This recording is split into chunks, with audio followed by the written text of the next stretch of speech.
Welcome to the Queer God Squad. This is Thursday, October the 23rd, 2025. I am Bishop Darrell Watkins, the Senior Minister of the Sunshine Cathedral.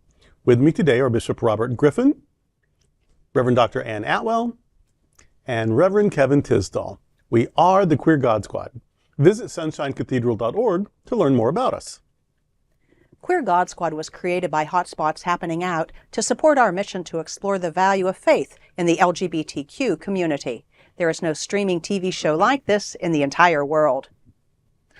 In 2025, we are celebrating the 40th anniversary of Hotspots magazine, with Queer News Tonight sharing over 11,000 stories and 11 million views so far. We are the largest nonprofit LGBTQ media organization in America, and we encourage you to support our mission to inform, entertain, and educate our community and allies. This is the Sunshine Cathedral perspective. Queer God Squad likes it when New Thought and social activism come together. While the New Thought movement is primarily focused on personal well-being and the power of the mind, some of its leaders have also been involved in social justice work. Two prominent examples are Reverend Dr. Barbara Lewis King and Reverend Dr. Johnnie Colemon. Bishop Barbara L. King was a global spiritual leader and founder of Hillside Chapel International Truth Center in Atlanta, Georgia. In addition to her work within the New Thought movement, she was an outspoken advocate for social change. She served as Dean of Students at Spelman College and as Director of the Emory Mental Health Center, where she worked to advance mental health and wellness within the community. Her congregation had predominantly African American leadership, and she was involved in ecumenical, interfaith, and race relation work.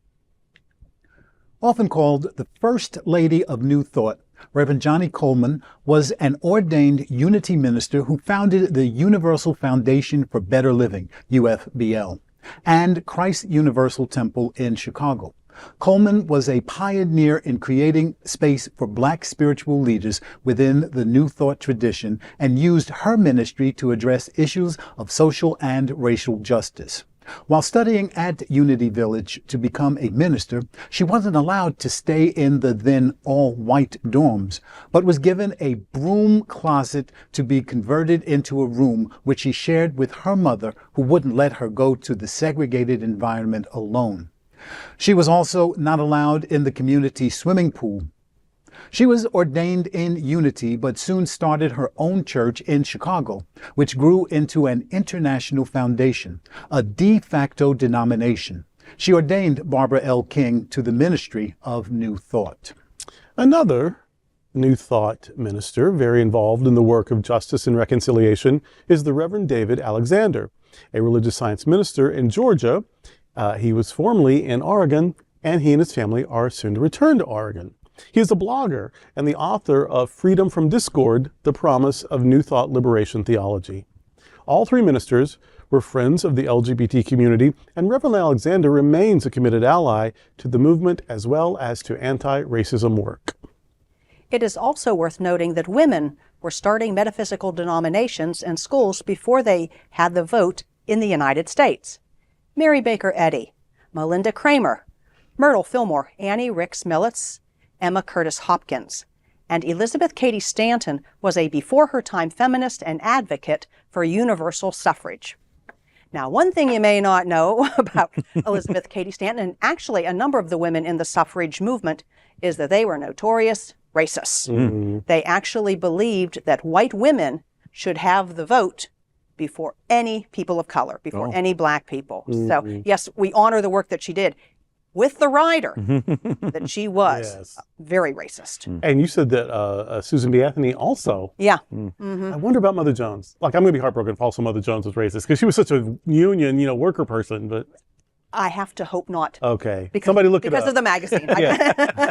somebody look it up. I got to believe in Mother Jones. She was a good person, surely. But that just shows you how complicated these things are, that you're really on board with one thing, but you haven't really paid enough attention to another thing, that you haven't learned enough about another thing. We focus on ourselves first a lot of times, but we have to be aware that we're sort of all in this together, and it's not enough for you to get yours. It's not enough for you to be let in. The person who climbs the ladder first has to put an arm down to help lift up the next one. Otherwise, we're just joining the problem. Yeah.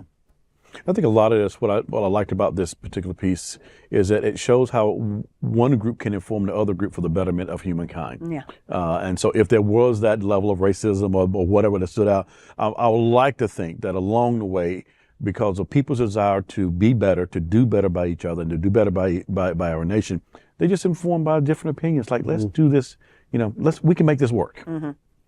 That's why I like our church. We look at the world, I think, differently than a lot of other groups look at the world.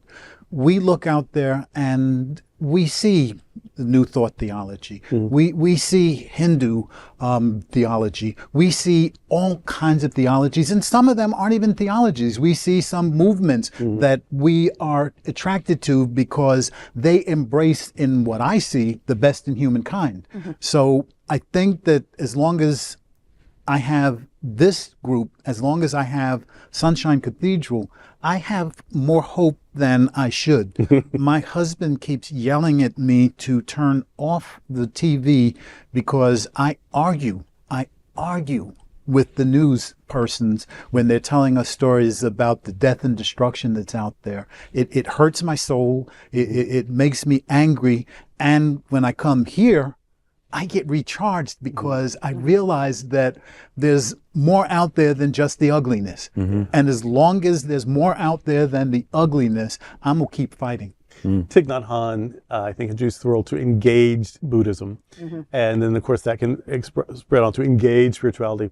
And I think the point of this story is that New Thought can be an engaged spirituality. We've seen it already in use within churches, just to make churches thrive. We've seen it in business to make businesses thrive, particularly maybe in bad economies when you have to have every resource, and your attitude and your drive is certainly, sometimes that's all you got. And we've seen it in healing movements, because before you find the cure, you got to do something to try to hang on. And New Thought has always been there. So with healing, with business, with athletics, when everyone works hard and trains hard and everybody knows the rules of the game, what's the edge? Well, it probably comes down to attitude. And so the same thing with musicians.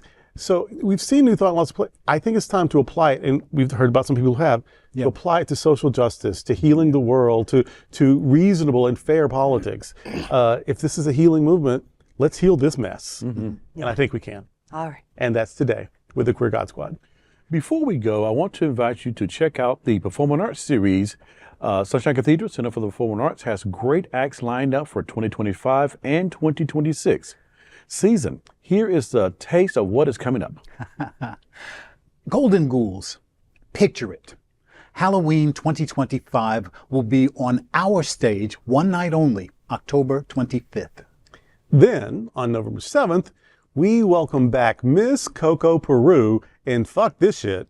If this show is like our other tours de force, there will be storytelling, laughs, singing, and a moral to tie up the evening. Or maybe this one is entirely different. You'll have to come to the show to know for sure. But you already know it's going to be one of the best nights of comedy and drag artistry you will have enjoyed all year. December 7th brings Matthew Darren's annual holiday Fantasia. Always amazing, and this year it will again be co-hosted by Varla Jean Merman. And in 2026, there are already some great shows lined up, such as Selections from Pearly, a musical based on the play Pearly Victorious by Ossie Davis, on February the 7th. For more information about these shows and others, and to secure your tickets, go to sunshinecathedral.org/arts, and also be sure to check out the Cathedral Pub. Please like and share this episode on your social media, and look for Sunshine Cathedral on Facebook or Instagram. You can also like our individual pages on Facebook. Remember to visit sunshinecathedral.org frequently. There you will find Bishop Talk, where Bishop Darrell and I interview queer religious leaders, activists, and scholars. Thank you for joining the Queer God Squad today. We are here daily at 3 p.m. to have some fun and to discuss what our LGBTQ community is talking about. Sunshine Cathedral is the world's leading progressive queer church. Progressive, queer, and God are words that naturally should go together. Remember that we are all in this together, and also remember, you are God's miracle and not God's mistake. Until next time, we are the Queer God Squad. Goodbye.